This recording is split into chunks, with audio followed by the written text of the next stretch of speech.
Welcome to Lunch with Legacy Leaders, a weekly talk show with local and national thought leaders discussing issues impacting the Black community. Now introducing our host, Miss Ann Marie Sorrell. Good afternoon, and thank you for joining Lunch with Legacy Leaders. I'm your host, Ann Marie Sorrell, President and CEO of the Mosaic Group. Thank you for taking time out of your busy schedule to join me this afternoon for, of course, as always, an important discussion on what's happening in and around our community. Before we get started with our broadcast, I want to thank our sponsors for making this broadcast possible.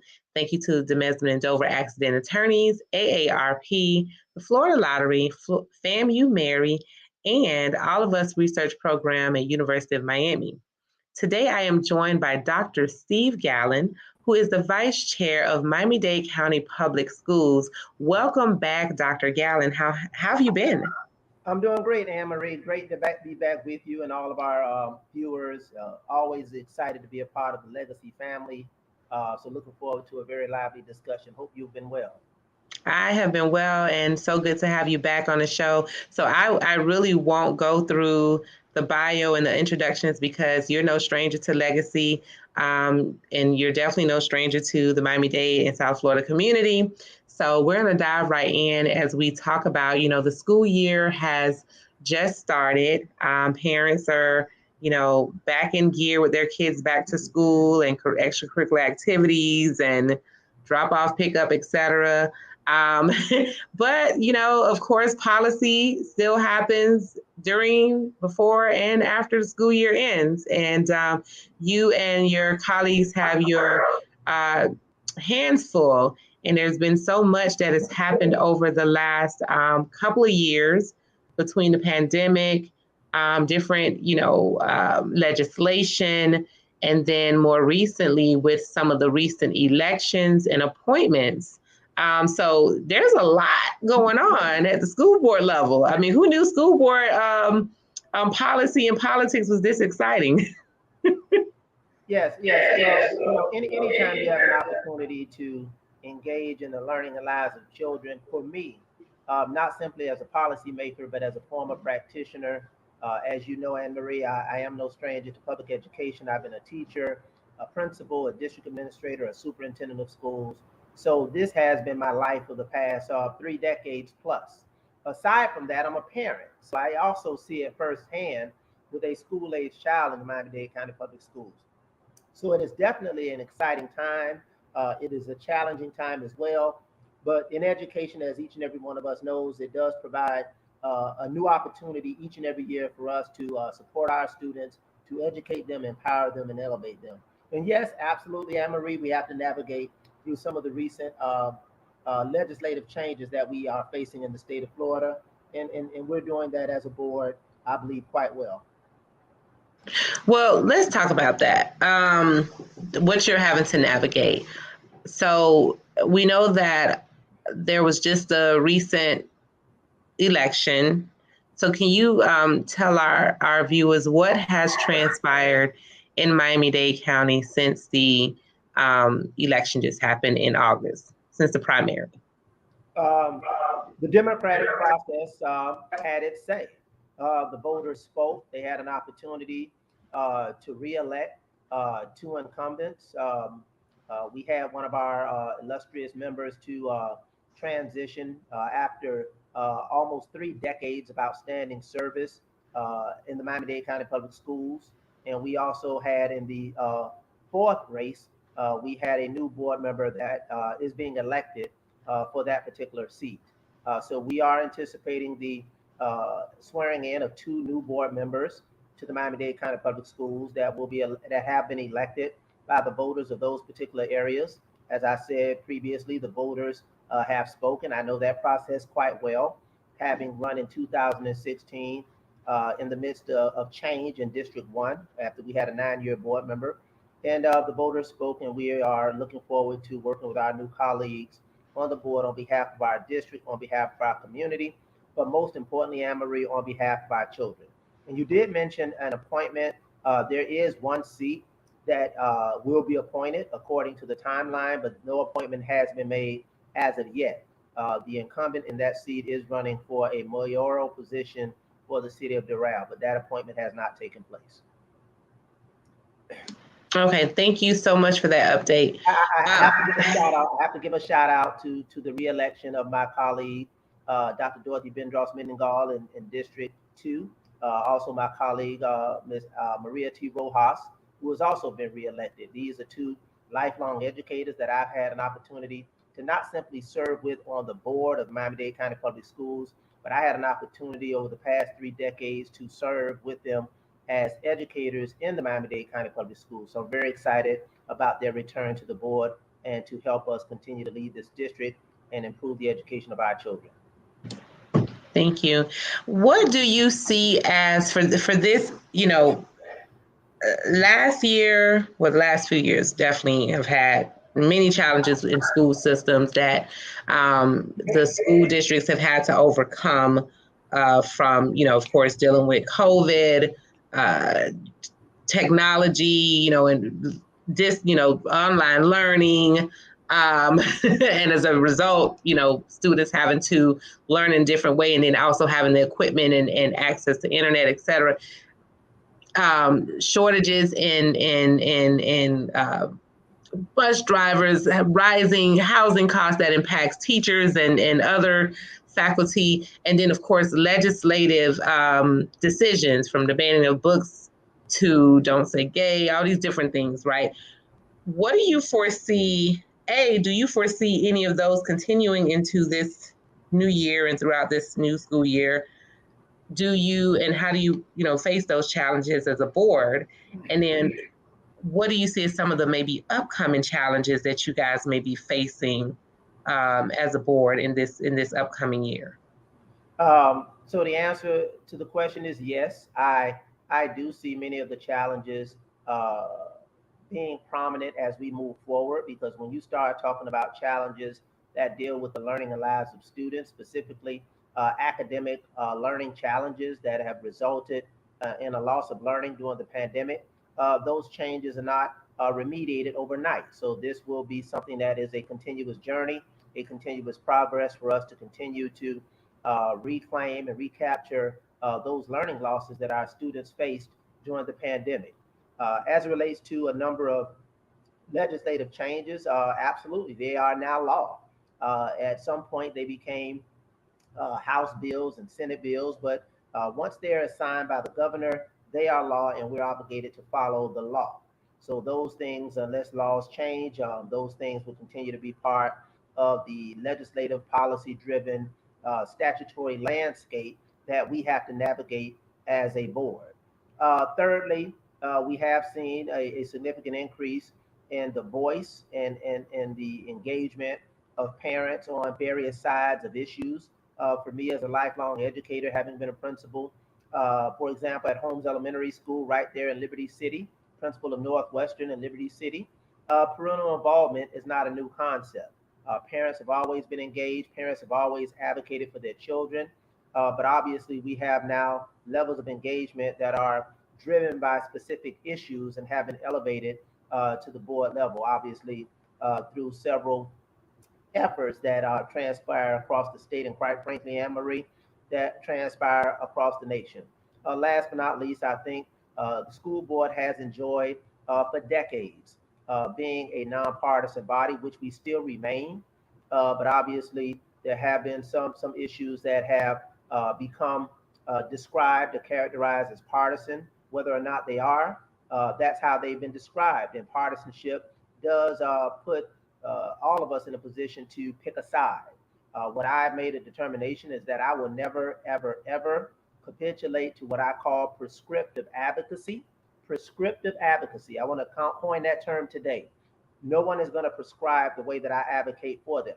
I look at an issue, irrespective of partisanship. I look at an issue, irrespective of politics, and I look at an issue based on what I believe in the best interest and representation of our constituents, of our community, but most importantly, of all of our children. But obviously, there's an amalgamation of all of these issues as you've described, and we're just getting started. So, And I think you're in a very tough place because the reality is, like you said, more and more issues at the school board level is becoming party line based issues as of late. And I think our top leader at the state level has made some of those issues party line based issues, cultural issues, etc. Yeah, but I still believe our board has been an exceptional school board in Mhm. terms of navigating through issues in a very nonpartisan, very fair, very representative manner. I still believe that politics is local. So, yes, we have an obligation to be responsive and aware and compliant with state statutes and provisions, but we also have an obligation as well and an opportunity to continue to engage our local constituents, our local stakeholders, and do the best job that we can represent their interests and the interests of their children. So it is a balancing act. It is tough, but elected office and quite frankly, public service in education has never been for the faint of heart.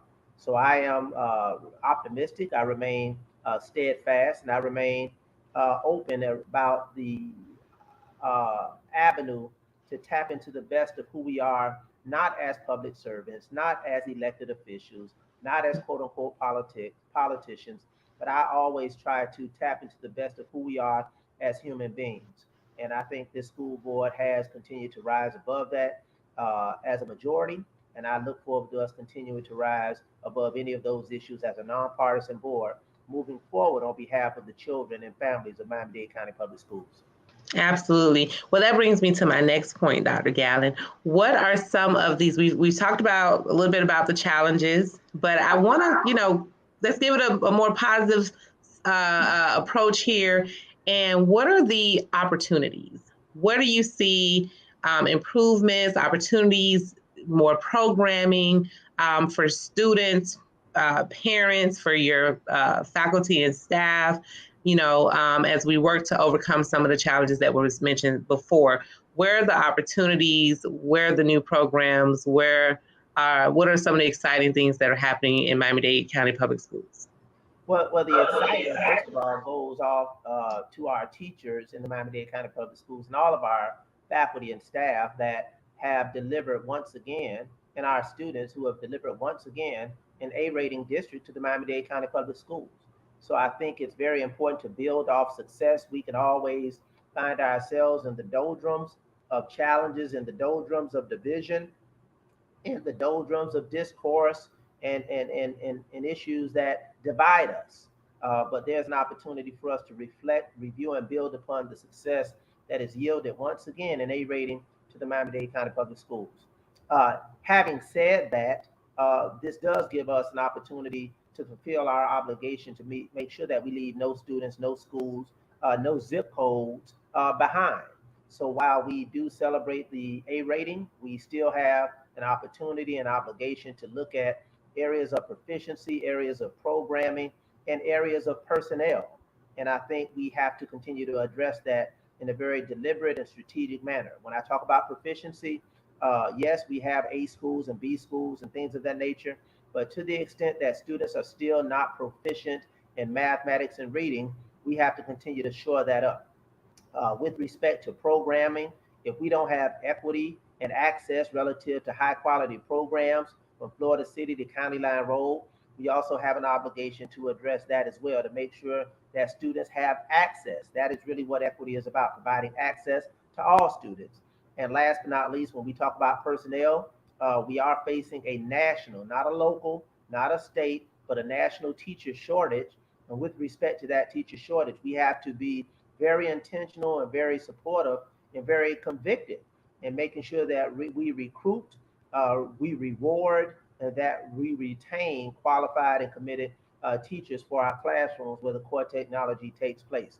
The voters of this community will have an opportunity once again to come in strong numbers to show the love, the support for our teachers, the commitment that we have to safety and security in our schools as we ask for their support for another round for the referendum. So we do have an opportunity moving forward to continue to build upon the success that we've realized, but also knowing that this journey is one that involves continuous improvement.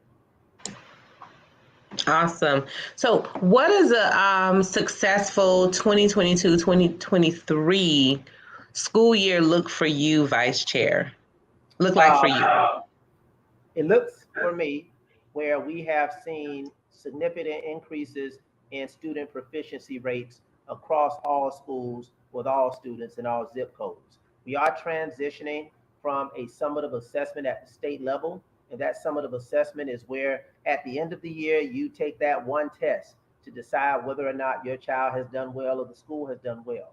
Right now, the state has adopted a process in which there are formative assessments, which we describe as progress monitoring assessments that come from the state. So those assessments are given 3 times a year. So we have an opportunity to see student growth across an entire school year.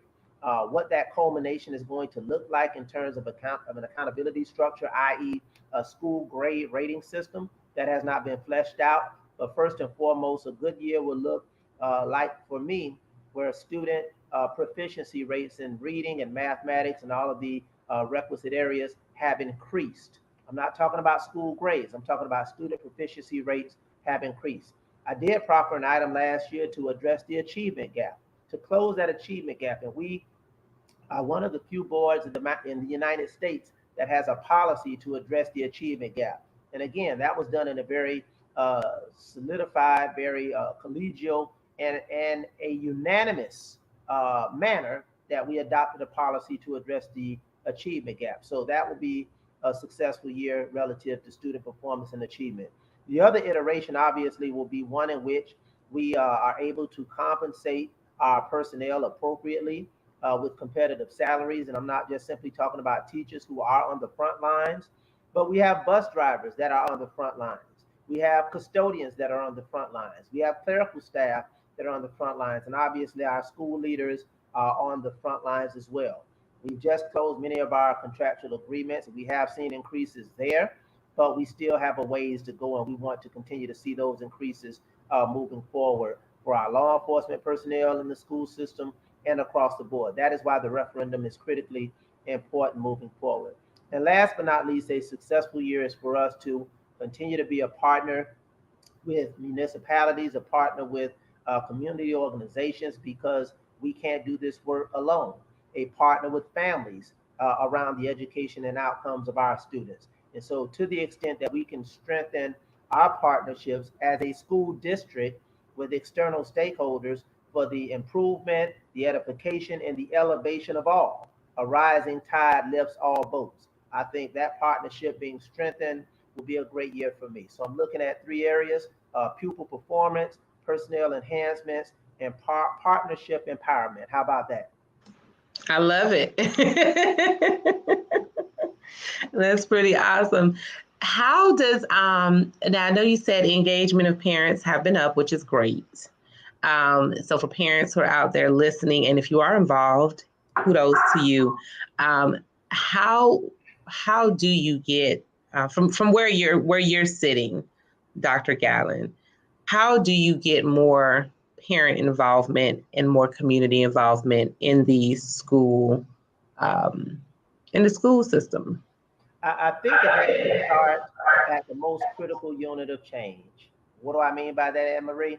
I have said publicly at the school board level and around the country, I believe in the law of proximity. I subscribe to that tenet. That is a part of the paradigm by which I subscribe. What do you mean, Dr. Gallen, about the law of proximity? That things are impacted the greatest at the closest unit of change. So if we want to deal with the law of proximity in education, we have to get closer to the schools. Getting closer to the schools gets us closer to the teachers. Getting closer to the teachers gets us closer to the children. And the ultimate goal of a school system is to do what? Educate children. So I believe that our partnerships and our parents and our family engagement should be what I described as decentralized, not something that simply happens at the administration building, not something that happens at a school board in a very episodic moment, but something that happens on an ongoing basis. Shout out to one of my parents at Scott Lake Elementary School. On yesterday, Target on 57th Avenue and 183rd Street. The parent was leaving Target. She was leaving with boxes of paper because they had a previous open house at the school the night before, And as a part of the PTA, they asked teachers, what can we do to help you? Teachers wanted some additional paper. She was at Target buying paper to take to the schools. But what was she taking paper for? Because there was a concern about some of the books had yet to arrive. They were ordered, but they had not come in. So that increased the need for duplication. So that conversation led to not simply about paper, not simply about duplication, but the parent wanted to advocate relative to where are our books? Where are the books? And I connected that parent with the bureaucratic chief at the district level. They had that conversation, exchange information, and that was a first step for that parent to be a demand parent, to advocate for that children. And I love the conversation we jointly had relative to that, Ann Marie. And I kind of had to jump in while we were giving an explanation relative to what was happening with the books across the district. The parent says, with all due respect, I hear you. I understand what's happening at the district, but I want to know what's happening at my child's school, with my child's teacher, with my child's peers. And that is where that advocacy has to take place. And that is what is the epitome of the law of proximity, changing one school, one classroom, one instructional program, and one group of students at a time. Parents, start where you are, use what you have, and do what you can to work with our schools, work with our principals, work with our teachers, but to continue to expect that we provide the best opportunities and resources for our students. Wow, that's such a great example of parent engagement and how one thing led to another. So thank you for that. I love Target, by the way. I like Target. As all of us do, right? Shout out to Target. Shout out to Target. No, that's awesome. So, we're running a little short on time, but I want to give you the opportunity to just let us know about anything else that you believe our listeners would benefit from engaging with or supporting you and your colleagues in the school district with in this upcoming year. Yeah, I believe that I told you what I subscribe to relative to this whole notion of the law of proximity, but what I never subscribe to is titular leadership. Everybody can lead because everybody can serve. So what I ask people in the community, and we're having this conversation relative to legacy leaders, it's about leadership. And it's about leadership with the home associations. It's about leadership with the PTA. It's about leadership with the unaffiliated. You don't have to be a part of a group to lead, because you don't have to be a part of a group to serve. So what I challenge our external stakeholders to do, think about what it is you can do to enhance the learning and lives of children, and how can you invest your time, your talent, or your treasure. And again, that parent yesterday was doing all three. She was investing her time in her SUV, shout out to Miss Inman. In her SUV, she was investing her talent and their treasure. They were spending money to provide resources for children. And everybody can do that at their respective locations. And that's what I ask the community to do. Find out what it is that you would like to do, go through the particular process, connect with the school in your community. I have a lot of stakeholders, Ann Marie, that want to save the world or save the district. We're a very large district. We're the fourth largest district in the nation. So when I say, okay, what is it you like to do? I would like to do 1, 2, 3, 4, 5. What would you like to do it? All over the district. Okay, who do you have? It's just me. No, that's not going to work. So you need to start where you are, use what you have, and do what you can to improve the learning and lives of our children, the support of our personnel, and the quality of our schools and our communities. Listen, those persons must be an Aquarius. we Aquarians want to save the entire world in one, snap, one initiative. So it must be an Aquarian. Yeah, one bite at a time. One bite at a time. Right. Well, definitely love the work that you continue to do in our community, Dr. Steve Gallen.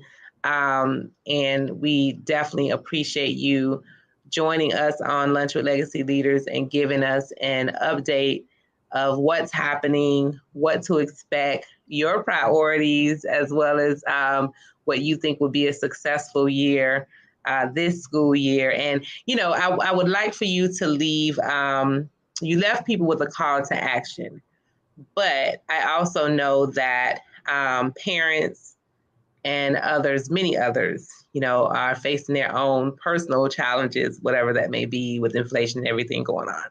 So I would love for you to leave some words of encouragement and empowerment to our listeners that are out there. Yes, I'll do that. Before I do that, I would be remiss, Ann Marie, if I didn't add a fourth iteration. And it's sad that we have to, in our schools, in our communities, obviously, but definitely our schools, which reflected a very sacred place for our children. A great year is for all of our children to go to school and come home safe for 180 days a year. That is a sad commentary. That is a sad request. That is a sad prayer. That is a sad set of druthers that we now have to call upon for our students. When you look at Uvalde, Texas, and certain pockets around this country, safety is a priority. So that is something that we should have always expected. That just should be a norm.